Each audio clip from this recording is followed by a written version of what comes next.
1, 2, 3, let's go!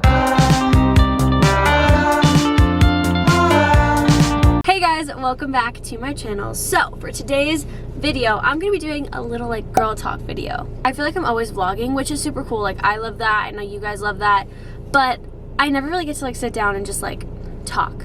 So I went on Instagram and I told you guys to ask me questions about literally anything like girly related that like you obviously wouldn't ask like your guy friend or your dad or anything like that. So today I guess I'm gonna be like your best friend slash big sister, and we're gonna see how it goes. Okay, first question that I just like need to get off my chest because everyone's asking me. Every other question in this freaking poll is, are you dating Sage? No, I am not dating Sage. This is just public service announcement. I am not dating Sage. Sage and I are just really close. We just so happen to look like we're brother and sister, or it looks like we're dating. Like, it just so happens to be that. He's a great friend of mine that I love filming with, and people just think that we look really good together, which, I mean, I don't blame them. We do look good together, but no. Anyways, next question. So this question is like kind of two parts. First question is, describe your first kiss. Like, what was the story? Like, stuff like that. Second part of the question is like, when is a good time to have your first kiss? I'm gonna answer the second part first because it goes hand in hand with the second part of the story. So, I personally don't think that if you're like 16, 17, even 18 getting your first kiss, like I think that is normal. But for some reason, this generation likes to think that you're super late to the game if you're like 16 or older. It's 100% like personal preference, and if you think you're ready at like 12, then you do you. But I know that at 12, I was still wearing cat ears, okay? So I definitely wasn't there yet. And honestly, at 16, I was petrified. Petrified. Anyway, first kiss story. I was with one of my good guy friends at the time. We had kind of like talked a little bit. Like there was definitely something there. But I fell for the let's like see a movie thing, and that was basically it. Like there's nothing else too exciting about it other than the fact that I didn't talk to him for like 4 months after that because I was like, I can't. Like, I literally cannot. So I would say I like ghosted him, but like I didn't like ghost him like that. I was like, I ain't doing this again. We're still actually really good friends to this day and we laugh about it, but 4 months after that, I was not cool. Next question is, do you have a boyfriend or are you talking to anyone? I'm single. I'm not really talking to anyone, but I definitely like have interest in people, but nothing serious. This question is, how do you find the right friends? I turned 17 a little bit ago and I'm still struggling with this, and I feel like this is something everyone's gonna struggle with like for the rest of their lives. It's not something that you just like one day figure out and then you're like, oh, okay, it's never gonna be an issue again. But I can say that I've had my fair share of shitty people, and yeah, that's just something that comes with like life, I think. Something that my eyes have definitely been opened up to is the fact that things change so fast, like in the matter of literally days.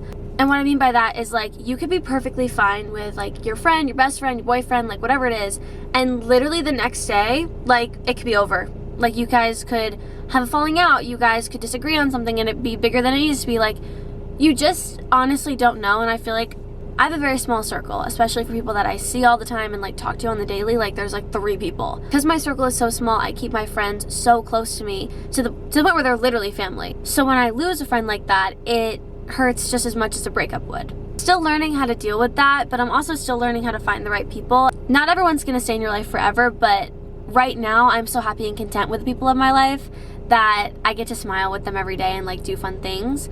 But it really takes time. It took me 4.5, almost 5 years to find people out here in LA that I can trust and that I love and talk to every single day. Like, I'm not even from here, and that's, I think, the worst part, is that I didn't even know anyone walking into it. And honestly, just keep your eyes peeled because not everyone has the best intentions. This question says, do you prefer tampons or pads or other things? Not in a weird way, just curious. I don't think this is weird at all. This is like a normal question that I think any girl would ask any other girl. I got my period at almost 15. 1, couldn't figure out how to use tampons. 2, didn't want to. They scared me. I went a good 1.5 years with pads, like dancing, traveling. Like, don't ask me how I did it. I don't even want to know. But yeah, no, I was so afraid of tampons. It's pretty normal. So I started using them when I was like 16, I think. I would never go back to pads, but yeah, I prefer tampons over pads. It's 100% personal preference though. Like, it was my preference to not use tampons for a year and a half, so it's your personal preference to do whatever you want. This question is how to get a boyfriend. Not the question to ask me because I've never made it through a talking stage, but that's totally fine. What is the best natural way to help with period cramps? So funny that you asked this. I actually don't get period cramps, and I haven't since I got my period. Like, I've never had them. But last week I started my period and I went to dance and I was perfectly fine. And then all of a sudden at the end of class, I like genuinely couldn't even stand up straight. I thought I was gonna pass out and throw up all at the same time. And all my friends could tell on my face that something was wrong. But I was like, dude, my stomach hurts so bad. And I've never been in that much pain before, and I took Advil and then everything was fine. But I would say literally Advil, like that was the only thing that fixed it for me. Like nothing else I did would like calm it. It was so bad. I'm so sorry if that happens to you all the time, but I've never had that before. So I was like, hello, am I dying? This is such a cute question. It says, favorite bras for dance. The only sports bras that I wear to dance are Lululemon. I love the like normal one, and then the back is like this. Like this is what the back looks like. Every girl's gonna know exactly what I'm talking about, but it's like the most popular one. I love that one. It's really supportive and they have like every color. So those are my favorite.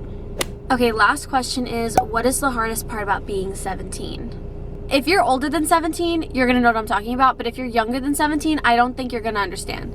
The hardest part about being 17 for me is the fact that you're like almost an adult, but you're not an adult yet, so you can't do adult things. Do you know what I mean? So like think about it. I'm 17, I have my permit, I have my own apartment, I do like my own things every day. Like I don't have like a schedule that my parents make for me. Like I make my own schedule. Like, you know what I'm saying? I'm very much independent, but I don't have my license yet. I don't live fully alone yet. Also, it's really hard to like talk to people and date people when you're 17 because like it's technically like illegal, you know what I'm saying? To date anyone who's over the age of 18 if you're still 17, which is considered a minor. But like if I'm talking to someone or if I have a boyfriend, he's probably going to be at least 3 years older than me just because that's how I've always been. And that's just a maturity level I think that I just get along with. I obviously don't want to grow up super fast, but it's hard to know like how much responsibility you can actually take on when you're only 17. It's just little things like that that are so stupid, but I'm so excited to turn 18. My family and I have always had a good feeling about 18 for me, so I just can't wait to see what that holds. But yeah, that's about it. Those are some of the questions that you guys had for me that are just like honestly personal and things that are kind of girly that you wouldn't talk about to anyone else. So I hope you guys enjoyed today's video. If you did, don't forget to like, subscribe, click the bell, share it with your friends, tell everybody about it, and let me know in the comments what other videos y'all want to see. But I love you, and I'll see you guys next week. Bye!